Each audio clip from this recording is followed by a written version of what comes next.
My name is Eleanor Maddox. And if you've ever trusted your family with everything you own, your home, your money, your name, you might actually regret skipping this part. So before you sit down and listen, please take a moment to like the video and subscribe to Grace's Truth channel. Now let's listen to this story with Grace's Truth. It started with laughter in the next room. The kind of laughter that feels just slightly too loud, too forced. The kind you know isn't meant for you.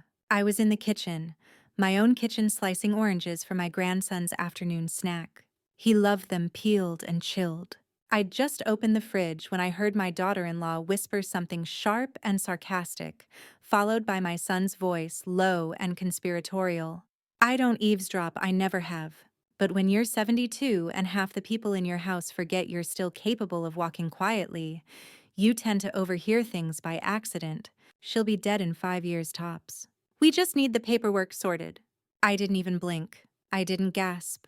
I just stood there with a wedge of orange in my hand, letting the juice drip into the sink. My bones went cold, but my mind sharpened. And for the first time in years, I truly saw them for who they were, not as the children I raised, but as strangers living comfortably inside my generosity. My son Peter had been living with me since his tech startup went belly up. He and Jenna, his wife, moved into my guest house with promises of just until we get back on our feet.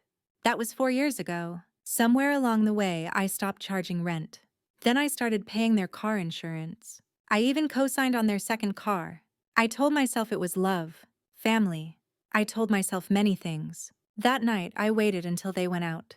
They were headed to a friend's little engagement dinner and didn't bother inviting me. I walked into the guest house with a key I never gave back. On their desk was a manila folder. Legal documents. My name at the top. It was a property transfer agreement. Drafted with real letterhead, real signatures. Real lines that said I'd willingly gifted my $2 million home to Peter Maddox and his wife, effective immediately. And there it was, my signature. I stared at it. My name written in strokes that mimicked mine, but not quite. I had arthritis in my right thumb. Whoever forged this didn't know that. They tried to keep it elegant and even, but mine had a slight tremor, a downward slope. This one was steady. It was wrong. And that wrongness held me perfectly still. I didn't cry. I didn't even take the folder. I just stood there and memorized it. Every date, every line, every ugly legal clause they'd wedged in about power of ownership and non-revocable gifting. I recognized the attorney's name in the footer. Not mine. Someone they hired privately. My knees ached as I walked back to the main house. My hands trembled just slightly as I made myself a cup of chamomile tea. I sat at the kitchen table, the same one my late husband built for me when we first bought this house, and I thought, they think I'm already gone. I didn't sleep that night. Instead, I drafted an email to a name I hadn't typed in nearly a decade. Melinda Givens, my old estate attorney. She and I used to work closely when I was still buying and flipping properties. She retired shortly after her husband passed, but I remembered her voice like it was yesterday. Clear, stern, brilliant. I wrote, Mel, I believe my signature has been forged. I need advice urgently. Also, don't call this line. I'll call you when it's safe. At 6:15. The next morning, she replied, come to my cabin. Bring nothing. We'll talk. So I packed a bag, not of clothes, but of titles, passwords, keys to safes. No one knew about backups of contracts from 10 years ago. And yes, photos. Proof that I existed in every square inch of this house they were trying to steal from under me. Peter and Jenna came home late. I could hear their tipsy giggles echoing off the hallway walls as I lay there wide awake staring at the ceiling. I waited until they left for brunch the next morning, claiming they'd just be an hour. I was gone by the time they got back. And I took more than they realized. The thing about forgeries is, they're only convincing when the person being tricked doesn't know they're being tricked. And I knew. I left that morning without a single word. No note, no text, no forwarded mail. Just gone. Melinda's cabin was 3 hours north, tucked behind a long gravel path surrounded by cedar trees and a mossy lake that hadn't seen tourists since the 90s. It was the kind of place that didn't ask questions. She met me on the porch with a scarf tied around her gray braid and a mug of black coffee in each hand. You took your time, she said simply, handing me one. I didn't say anything, just stared out at the water. It was calm grayish blue with gentle ripples folding into themselves like breath. After 30 minutes of silence, I told her everything. She didn't blink, just pulled a legal pad from her desk drawer and began writing. By sundown, we had a plan. The first step: prove the forgery. Melinda gave me 3 action items. Get my original signature records from past transactions, including the deed from when I bought the house. Find the notary log if one existed from the fraudulent transfer, and obtain a copy of the forged document itself. I told her where they kept it: bottom drawer, guest house desk. She raised an eyebrow. You left it there. They won't check, I said. They already believe they've won. She nodded slowly. Let them keep believing that. By Monday morning, Melinda had looped in a handwriting analyst and a former notary compliance officer. Meanwhile, I opened a secure drive and began uploading every document I had stored in fireproof boxes over the years. Property ledgers, mortgage histories, even old text messages where Peter thanked me for letting them stay rent-free. Everything that proved I owned the home outright, and that they had no legal or ethical claim to it. And then came the call. Peter's voice, half panicked, half performative. Hey, Mom. Just wondering where you are. Everything okay? I didn't answer. Let it go to voicemail. Then Jenna's voice followed. We came home and you were just gone. If you're mad about something, can we talk? They weren't worried about me. They were worried about what I knew. 2 days later, Melinda received a call from someone she recognized immediately: Andrew Teller, the lawyer listed on the forged document. She put him on speaker. He stammered through excuses. The client told us she'd already signed. We were just formalizing. Melinda let him talk until he made the mistake we needed. Look, if Mrs. Maddox wants to reverse the gift, there's a process. There was no gift, she said. There was fraud. Click. That call was recorded. The next week, while they still hadn't located me, I went to a private bank where I held a safety deposit box under a trust name they didn't even know existed: Hearthlight Holdings. In it were the master keys to my backup accounts. Accounts I had opened when I was still working, seeded with rental income investment rollovers and old stock dividends. They thought I kept everything in the joint family account they had access to, but they never asked about the rest. That's when I saw it. The full transfer file Melinda had pulled from the county records office. Filed.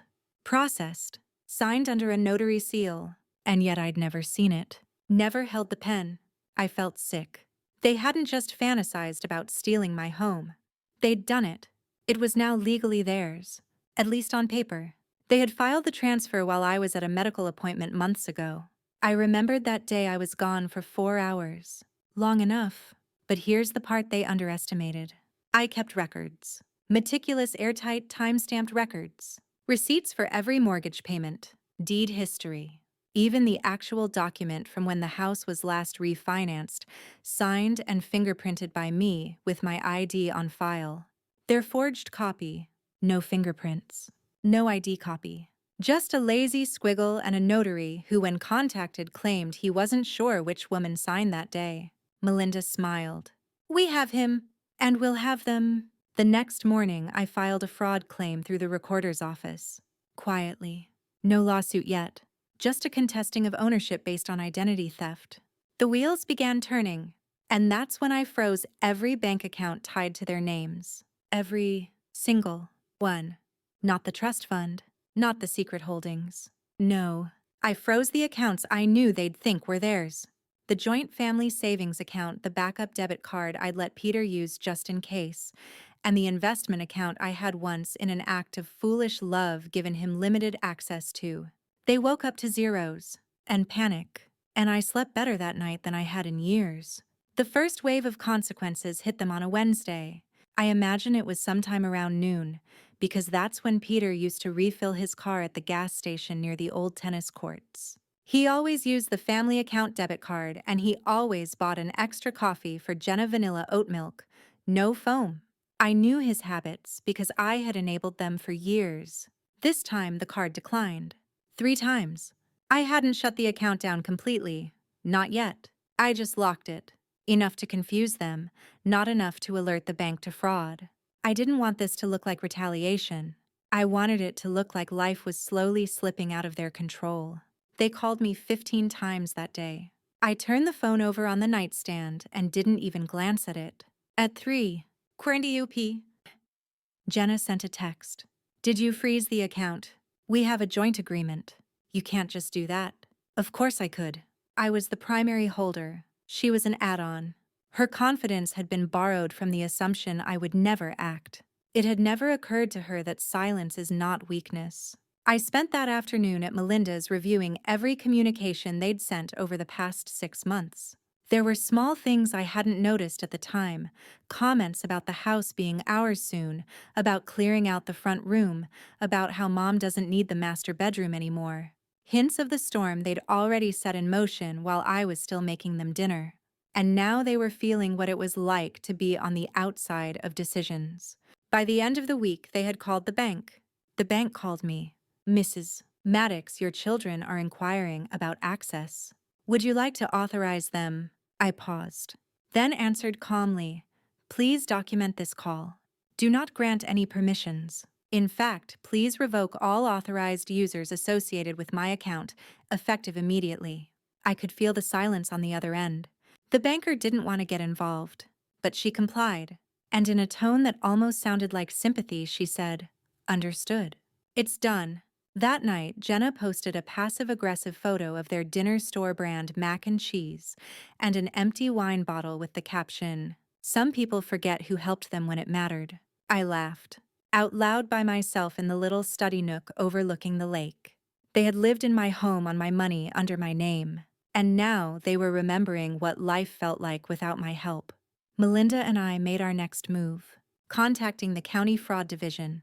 It wasn't just about getting the house back, it was about correcting the title, the public record, and potentially triggering criminal charges. We had enough. The real deed, the falsified signature, the audio recording from their dinner conversation, and a signed statement from the notary, admitting he had no memory of witnessing me sign. When the fraud division investigator called, his voice was clipped and serious. This is a criminal matter, Mrs. Maddox. They committed real estate fraud. If you'd like to proceed, we can involve the district attorney. I hesitated for a long time, then said quietly, yes. I didn't want vengeance. I wanted justice. And maybe I wanted them to feel the way I had felt, sidelined, discarded, disposable. By Monday morning, a temporary freeze had been placed on the property. Any attempt to sell, transfer, refinance, or leverage the home would be flagged. Peter and Jenna wouldn't know yet, but they would. Melinda and I had agreed. Let them feel normal for a few more days. Let them believe they were still in control. That Thursday, I received a forwarded email. Peter had tried to apply for a home equity loan against the house, probably to make up for the frozen accounts. The loan was denied. Reason: title ownership under legal review. Potential fraudulent transfer. And then the email I'd been waiting for. Mom, can we please talk? We can fix this. Just please call me. No apology. No admission. Just fear. The house they thought they'd stolen was crumbling beneath their feet. And I hadn't even begun. I had the upper hand, and they didn't even know how much yet. The house was legally frozen, the accounts were locked, and now it was time to close the final loophole. The assets they didn't know I had. When you spend most of your life in real estate, you learn two things. Never put all your assets under your legal name, and never assume loyalty is permanent. Back when I was 46, newly widowed and trying to rebuild, I started hiding pieces of my future in places no one could reach. Hearthlight Holdings was one of them, a shell trust legally sound built with the help of my old financial planner, God rest his soul. Through it, I'd quietly acquired a few small properties, duplexes, vacation cabins, even a little commercial space downtown that I rented to a bakery, none of them luxurious, just quiet investments, and all of them now back in my line of sight. I sat in the cabin's living room with a list of these properties in one hand and a folder of joint assets in the other. The contrast was staggering. On one side, the properties that couldn't be touched. On the other, the accounts I'd allowed Peter and Jenna to have partial control over, the family savings. The pooled insurance funds, the minor inheritance from my late sister. They'd drained almost all of it. Slowly without ever asking. Death by paper cut. But I had made sure to keep their names off the real accounts. The real money. And now I was going to ensure they never accessed another dime. Melinda helped me file the appropriate paperwork. I removed Peter as emergency contact power of attorney and trust successor. Every box that had his name got checked, revoked. Jenna's name, which had never officially been added to anything, was scrubbed from the family trust file altogether. I changed passwords, notified credit bureaus, enlisted a forensic accountant to run a full sweep of any lingering financial shadows they might try to use against me. And then I moved out. Not from the cabin. From everything.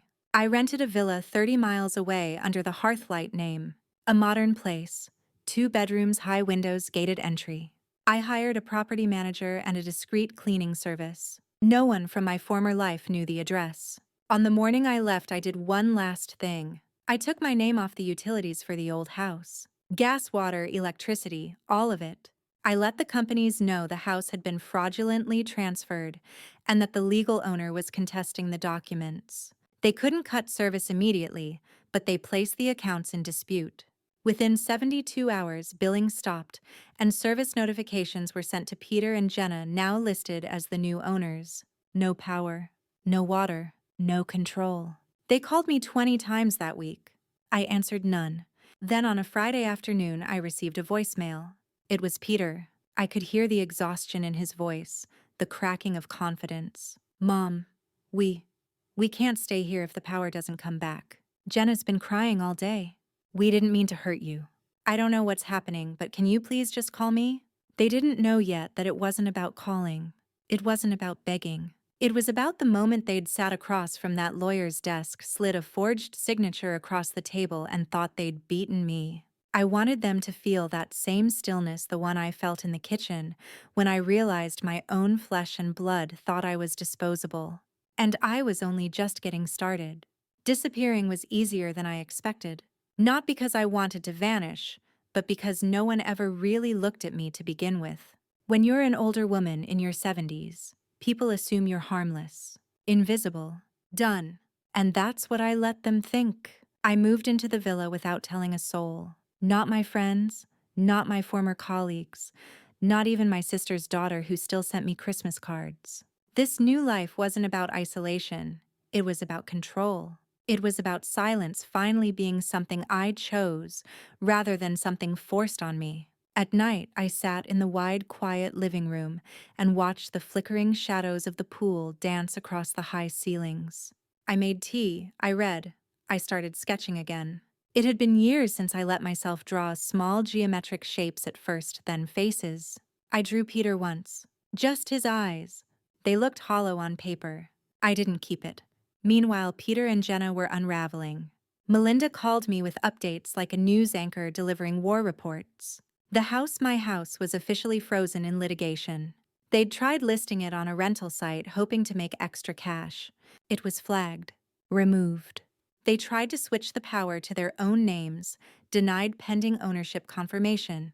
Then came the mail holds. I'd submitted a fraud alert with the USPS redirecting all correspondence addressed to E. Maddox to a secure P.O. box. They couldn't even access my credit card statements anymore. Their entire financial foundation had been ripped out from under them, and they were trying to stand on air. And I hadn't spoken a single word to them. That silence was deliberate, measured. It gave them space to doubt themselves, to wonder just how much I knew and how far I'd be willing to go. The final straw came when Jenna's car was repossessed. She had stopped making payments, assuming as always that someone else would pick up the tab. A tow truck came in broad daylight and took it from the driveway right in front of the neighbors. I found out from a message Jenna posted online, somewhere between fury and desperation. If family doesn't protect you, who does? I read it twice, then turned off my phone. And that's when they tried showing up. The gate buzzed one afternoon while I was in the garden. I almost didn't answer, but curiosity got the better of me. I tapped into the video feed, and there they were. Peter in a wrinkled shirt, Jenna in sunglasses, both looking like they hadn't slept. Mom, Peter said to the camera, his voice small. Please, just talk to us. We didn't think it'd go this far. Jenna stepped in. "We can undo this. We'll fix it, just, please, let us in." But I didn't press the gate release. I didn't even acknowledge them. They stood there for 5 minutes pacing, waiting. And then they left. That night I received a text. "We're scared. Please come home." It broke something in me. Not because I felt sympathy. No, that part had dried up months ago. But because even now they thought I could be summoned. That I still belonged to them. But I didn't. I belonged to no one. Not anymore. The house went dark on a Sunday. Not metaphorically, literally. They'd been holding out for as long as they could, likely draining whatever leftover funds they had to keep the electricity going, but eventually, the account defaulted. The final warning notice wasn't even addressed to Peter or Jenna. It still had my name on it. That was the delicious irony of real estate fraud until the legal smoke clears. Every unpaid bill still came back to me. Or so they thought. I'd had the utilities rerouted. The penalties redirected to a holding company. Every misstep they made became evidence. That Sunday night, a neighbor posted a video. The house, my home for nearly 40 years, sat in total darkness. No porch lights, no interior glow from the hallway sconces I'd had custom installed. Just shadows and silence. The only visible light came from their phones as they moved from room to room, faces lit by LED screens in a house that no longer worked. Someone commented, "Thought they were rich." Another, "Can't keep up with the mortgage." Said, but the mortgage had been paid off years ago. They weren't losing someone else's house. They were losing mine, and the illusion that they were ever entitled to it. Melinda called me the next morning. She was sipping coffee, half amused, half vindicated. "Title hearing is in 3 weeks," she said. "County wants to move fast." Good. I wanted this to be clean, documented, undeniable. The evidence now included the real deed with my verified signature, the fraudulent document with mismatched handwriting, the notary's inconsistent logbook, recordings of Peter and Jenna discussing the transfer, emails to their lawyer where they bragged about taking ownership, financial records showing their benefit from the illegal asset. It was airtight. Meanwhile, I stayed quiet, disappeared but active, like wind rearranging furniture behind closed doors. That week, I decided to do something I hadn't done in years. I visited the house. Not to speak, not to confront, just to look. I wore a simple gray jacket, sunglasses, my hair pulled back. I parked around the corner and walked down the sidewalk like a stranger. From the outside, everything looked the same. Same hedges, same ironwork on the gate. But the energy was different. There was a stillness that hadn't existed before, a silence too loud to ignore. Jenna had planted petunias in the front garden. They were dying. Peter stepped outside as I stood across the street, hands in my pockets. He didn't recognize me, not at first. I turned slightly, letting him see just enough. His mouth opened. He stepped forward, then stopped. And in that moment, I saw it, the flicker of realization that I was still watching. Still moving pieces. I didn't wave. I didn't smile. I just walked away. 2 hours later, he texted, "I saw you. Please, just give us a chance to explain." But I had already heard enough. The documents, the recordings, the erasure of my name, they were louder than any apology. And still I said nothing. That silence echoed louder than any scream. Power is never taken. It's given away inch by inch, moment by moment. And for years I had handed it to them. Out of love, out of guilt, out of some misguided belief that family should be a net, not a noose. But now I was reclaiming every thread. I began phase 2, severing every remaining financial tie. I contacted the accountant who used to handle our family trust, a gentle man named Raj, who remembered me fondly from the days when my husband was still alive. When I told him what had happened, he didn't sound surprised. He simply said, "I'll take care of it." Within a week, the family trust was dissolved. What was left, around $280,000, was redistributed into a new private trust under Hearthlight Holdings. Beneficiaries? None. At least not yet. Peter and Jenna were officially cut off. Not just emotionally, not just symbolically. Legally. Forever. They learned about it in the most devastating way. A declined tuition payment for their son Mason. I had been quietly paying for his private school for the past 2 years. Jenna had no idea. She just assumed the bills were magically taken care of. She thought it was Peter's tech consulting work, never realizing that even that income had been spottily supplemented by me.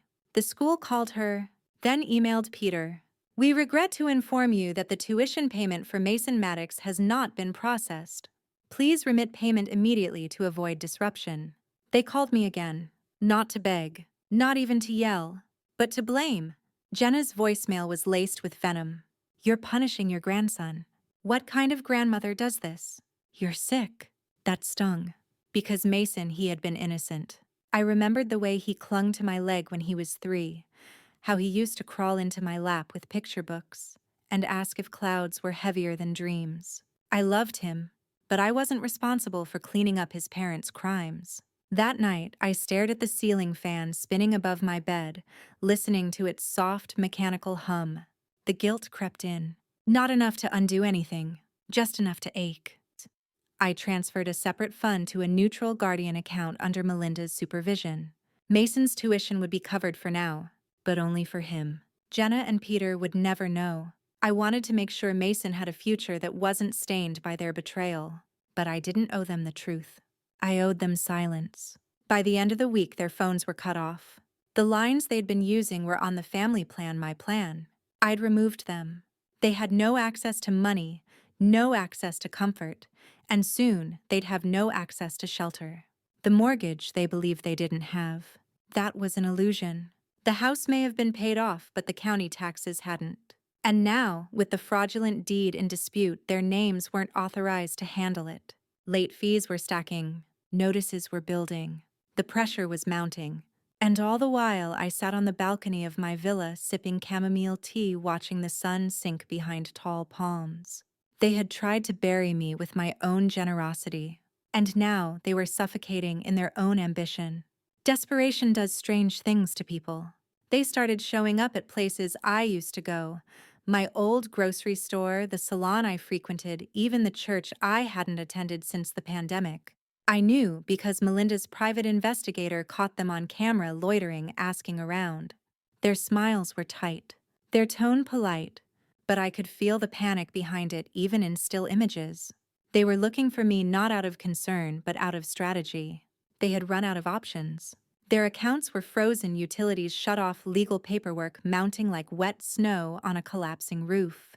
They were trying to find the human version of a reset button.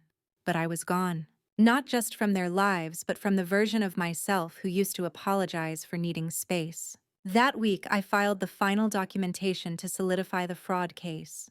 Melinda submitted everything. Digital logs, bank statements, a recorded affidavit from the notary who admitted he'd never seen me in person. We even had a clip from Peter's old podcast, an offhand remark where he joked, "Once the house is in our name, we'll finally be grown-ups." It didn't sound so clever now. And then came the letter.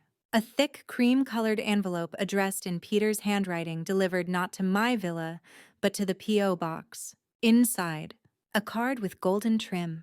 It was from Mason. "I miss you, Grandma. Daddy says you're hiding, but I know you're just busy. I saved you a jelly bean from my lunchbox." Taped inside was one small green jelly bean. I held it in my palm for what felt like hours. It was the first thing that cracked me. Not enough to stop. Not enough to forgive, but enough to remember what had been lost along the way. Not just money, not just a house, but the version of me who once believed that love and safety were the same thing. Still, I did not respond, because love without truth is just permission for abuse. Instead, I had Melinda draft a limited communication order. If they wanted to reach me again, it would have to be through legal counsel. I wasn't running anymore. They were. From debt, from disgrace, from the mess they made. 2 days later, the county filed formal charges, not just a civil suit, but criminal real estate fraud, forgery, attempted financial exploitation of a vulnerable adult. They'd gone too far, and now it was official. Peter and Jenna Maddox were facing prosecution, and I was just getting ready for court. The day the charges were filed, I didn't feel victorious. I felt clean. It was like stepping out of a bath you didn't know you needed.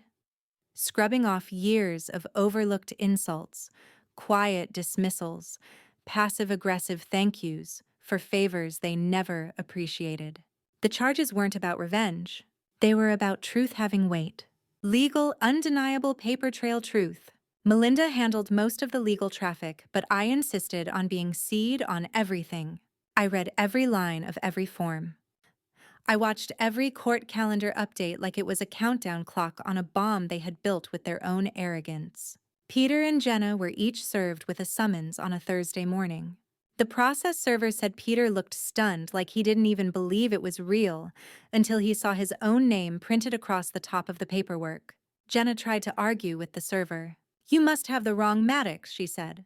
But the server had photos, audio, even the deed. It was the right Maddox. They now had 30 days to respond or default. I thought they might hide, try to delay, but instead, they did something worse. They tried to lie. Peter's attorney filed a response claiming the transfer had been authorized verbally and that I'd simply forgotten due to age-related confusion. They included phrases like mental decline, emotional volatility, and history of erratic behavior. Melinda and I sat in her office reading through it line by line. She looked at me over the rim of her glasses. "You ready to bury this?" I didn't nod. I just pulled out the envelope, the one I'd kept sealed since the week I left. Inside was a letter, handwritten, dated, and notarized. In it, I had detailed everything. The conversation I overheard, the discovery of the forged signature, my decision to leave, my awareness of every financial move they'd made under my name. I'd even attached copies of my medical reports confirming my mental clarity and physical stability. It wasn't just a letter. It was an affidavit. Melinda smiled slow and sharp. "This is going to ruin their strategy." The next day, we submitted it into the court record along with a voice recording of a private conversation I had captured just 2 days before I left. Jenna's voice clear and smug. "She'll never fight back. She thinks we're her only family." I closed my eyes when I heard it again. They'd gambled everything on my silence. Now they'd have to sit with the echo of their own voices. As the hearing date approached, I felt something I hadn't in months. Power, yes, but also peace. The storm was almost over. My name was being restored. My house was being reclaimed. And justice, which had always felt like a myth, was becoming very, very real. But I knew better than to celebrate early. Because sometimes the most dangerous people are the ones who realize they're cornered. I arrived at the courthouse at 8 p.m. sharp. The sky was overcast, thick with humidity, the kind that made your skin feel damp just from standing still. I wore a navy suit, modest but crisp, and my late husband's watch, the one he gave me the day we paid off our first house. I didn't need it to tell time. I needed the weight of it, the history it held. That quiet tick like a heartbeat reminding me, "You built all of this, Eleanor." Peter and Jenna were already inside. I saw them through the glass, her pacing him hunched over a phone he wasn't allowed to use during proceedings. They looked like what they were, people preparing to face a truth they thought would never catch them. Melinda met me at the steps. She looked like a general in court heels, documents under one arm, hair pulled back, expression unreadable. She leaned in. "They're trying to negotiate." I blinked. "Already?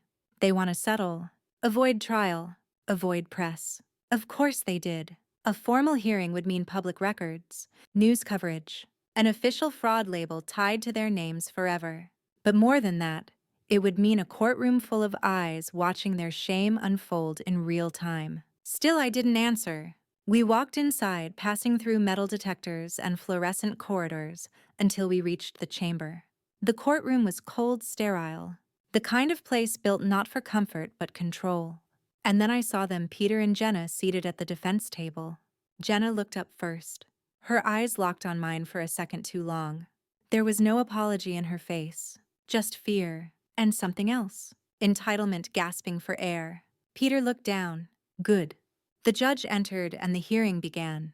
Melinda stood first. She spoke slowly, methodically. She presented the deed, the audio, the letter, the mental competency assessments. Every piece laid out like bricks in a wall they couldn't climb. Then came the defense.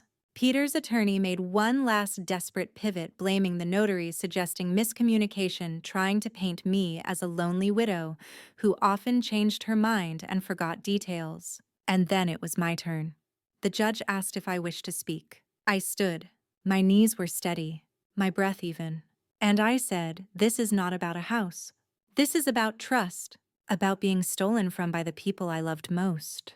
They didn't just forge my name, they erased it. And they never thought I'd notice.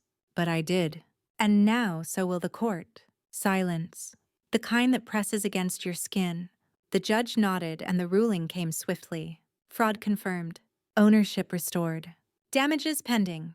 I didn't smile. I didn't cry. I just sat down, folded my hands, and felt something loosen inside my chest. Something I didn't know had been strangling me until it let go. They had taken my name off my own house, and now the court had put it back. They didn't expect the court to move so fast. But fraud, especially with forged signatures on property worth over $2 million, tends to light fires under people. Within 10 business days, a county officer visited the house to post the formal notice of title reversal.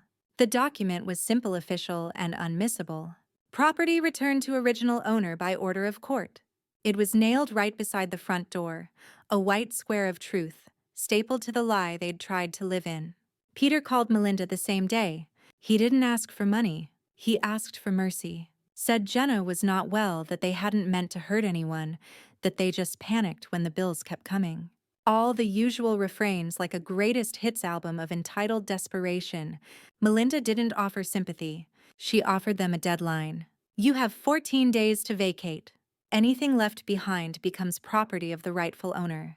He was quiet after that. Jenna, on the other hand, tried to rally. She posted cryptic messages online, something about elder abuse, ungrateful mothers, and choosing money over family. It didn't stick. Not even their friends bought it. Screenshots of the court ruling had already begun to circulate in their social circles. Real estate agents, attorneys, even old college acquaintances all now knew they had been exposed for what they were. The image they'd cultivated, perfect couple-savvy investors, generous caretakers of an aging parent, was gone. In its place, fraudsters, thieves, liars. They moved out on the 12th day. I didn't go watch. I didn't want to see them carry boxes of things they hadn't earned. I didn't want to risk a moment of weakness, a flicker of maternal instinct telling me to soften. That part of me had to stay locked. Instead, I returned to the villa, brewed coffee, and watched the rain. Later that afternoon, a courier arrived with a manila envelope. Inside, new title documents, updated county records, and a set of keys. My keys. My house. Mine again.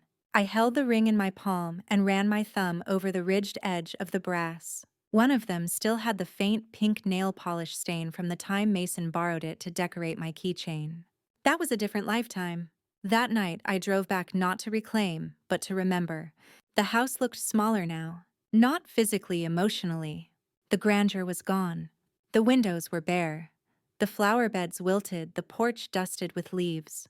It didn't look lived in. It looked borrowed and returned. I unlocked the front door, stepped inside, and took a breath. The silence was different this time. Not cold. Not bitter. Clean. I walked through each room slowly. The dining room where I once hosted birthdays. The kitchen where I sliced oranges and heard whispers I'll never unhear. The living room where my husband's chair used to sit, worn and just right. I didn't cry. I just stood still, letting the history wash over me, not to hurt me, but to remind me what I'd survived. And then, in the hallway, I saw it. A photograph. They'd left it behind. It was of Mason holding up a paper crown he'd made from construction scraps. On the back, in his handwriting, "To Grandma Ellie, Queen of the Castle." I sat down on the floor and held it to my chest, because I'd just taken my castle back, and I wasn't letting go again.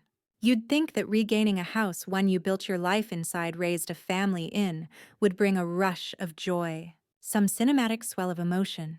But the truth was quieter. It was like finding a part of your body you thought had been amputated, only to discover it had been asleep.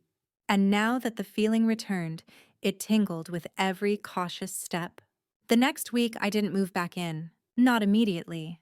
Instead, I hired a crew. Not for renovations. For purging, I didn't want their energy in my walls. Not the couch Jenna insisted was better for resale.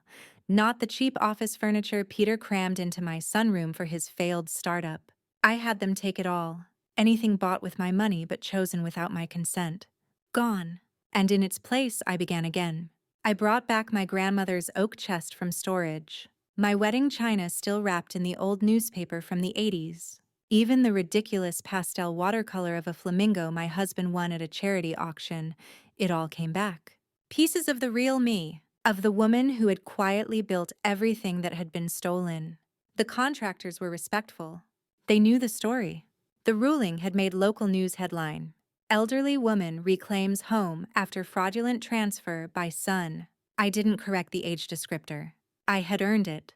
While they worked, I sat upstairs and looked through old photo albums. There was one shot that kept catching my eye. Me in my 30s standing on the back patio holding Peter on my hip. He must have been 2. His cheeks were chubby, his hands clutching the collar of my blouse like I was the whole world. How does that boy become a man who forges his mother's name? I'll never know. But I stopped asking. Because now the question was no longer, why did they do this to me? It was, what do I do with what's left? I started writing again. Not memoirs, not therapy. Just small pages of things I remembered. Recipes my mother made, the smell of my husband's cologne, the sound of Mason's laughter echoing through the upstairs hallway when he thought no one was listening. I made a new copy of my will. This time there were no heirs, only a note. This house goes to the State Historical Registry upon my death, to remind women that silence is not the same as surrender. And Mason, he'd still have his tuition, quietly, anonymously. But that was as far as my generosity could go. Peter and Jenna were now living in a small rental unit in the city, according to Melinda. Nothing fancy, no view, just 4 walls and a very loud silence between them. They hadn't spoken publicly about the case. They couldn't. The terms of the settlement required confidentiality, or the remaining damages clause would kick in and bankrupt them. Funny how fast people learn respect when their last dollar depends on it. And still, I didn't speak to them. Not once. Not even when a letter arrived, typed. No return address. Just 6 words. We're sorry. We never meant to. I didn't open it. I didn't burn it either. I placed it in the same drawer where I now kept the court ruling and my revised title papers. Proof of harm. Proof of healing. Autumn arrived, as it always does, with a sudden gust, a sharper breeze, and the rustle of change brushing against every surface. The house began to breathe again. I'd opened the windows one afternoon and let the cool wind in, carrying the scent of pine, rain, and possibility. The curtains fluttered. The floorboards creaked. It no longer felt haunted. I walked barefoot across the rug, tea in hand, and felt the warmth of the floor rise into my soles. It was the first time since reclaiming it that the house felt like mine, not just in title, but in spirit. And then a letter arrived. Not from Peter. Not from Jenna. From Mason. It was handwritten in blue ink on lined notebook paper. Dear Grandma Ellie, Mom says I'm not supposed to write, but I wanted to say hi. I miss your pancakes. School is okay. I like history class now. Dad doesn't laugh like he used to. I hope you're not mad. I didn't know the house wasn't ours. Love, Mason. I read it 3 times, heart in my throat. Then I folded it neatly and placed it inside my old recipe book next to the pancake page stained with vanilla extract and old syrup. There are lines that once crossed break the road behind you. But children deserve a trail back. I didn't write him back. Not yet. But I began making a box. Not a gift. A keepsake. Inside. The photo of us at the county fair, a copy of the old house blueprint he once asked me to color code, and yes, a Ziploc bag with a pancake recipe written in his 6-year-old scrawl. 1 egg, 1 smile, 2 hugs. Someday he'll find it. Maybe when he's grown and far away from the mess his parents made. Maybe when he's old enough to ask the right questions. I'll be gone by then, probably. But my story won't, because I'd written it. In full. Not in journals, but in a notarized document now stored at the county archive under my name. Eleanor Maddox vs. Peter and Jenna Maddox. Case 43-221. They had tried to erase me. Now I was public record. They say justice is blind. But sometimes she wears reading glasses, drinks, peppermint tea, and walks the halls of her home with bare feet and a locked front gate. There was no dramatic ending, no final confrontation, no doorstep apology from Peter, no weeping voice memo from Jenna, begging forgiveness. In the end, the ones who betray you don't always come back to say they're sorry. Sometimes they just vanish into the silence they created, hoping time will do the apologizing for them. I didn't wait for them to return. I didn't need them to. Instead, I returned to myself. I joined a watercolor class on Thursdays. No one there knew about the court case. I was just Ellie, the quiet woman with the steady brush hand who painted citrus fruit with unusual precision. I learned to make crème brûlée. I bought a hammock. I even planted new flowers in the front garden, foxglove, lavender, white chrysanthemums. The last of those had been my mother's favorite. And slowly, without ever meaning to, I built a life that didn't look anything like revenge. It looked like rest. It looked like peace. But the truth never disappeared, and neither did the past. It lived quietly in my attic where I kept a single box labeled Maddox Archive. Inside were all the legal files, the statements, the letters. Not because I needed to relive it, but because I never wanted anyone to doubt it happened. Women like me aren't supposed to be believed. We're too soft to be strategic, too old to be sharp, too generous to be cunning. They forget that we've been watching from the edges of every family table, listening while they joke, dismiss and diminish us. They forget that kindness is not the absence of clarity. They forget until it's too late. And by then we've already changed the locks. I passed the deed to a new trustee last month, Melinda's daughter, who's an estate attorney now. She'll ensure the property enters preservation when I'm gone. No family inheritance. No second chances. The house will remain a home, not a prize. And one day, long after my name fades from memory, a young woman will walk through its halls and read the placard on the wall. This property was reclaimed by Eleanor Maddox after surviving legal betrayal by her own family. She lived here in peace. And she left with power. Because this isn't just a story. It's a warning, and a record, and a truth no one can steal again. I had always imagined old age as a kind of unraveling, things falling away one by one.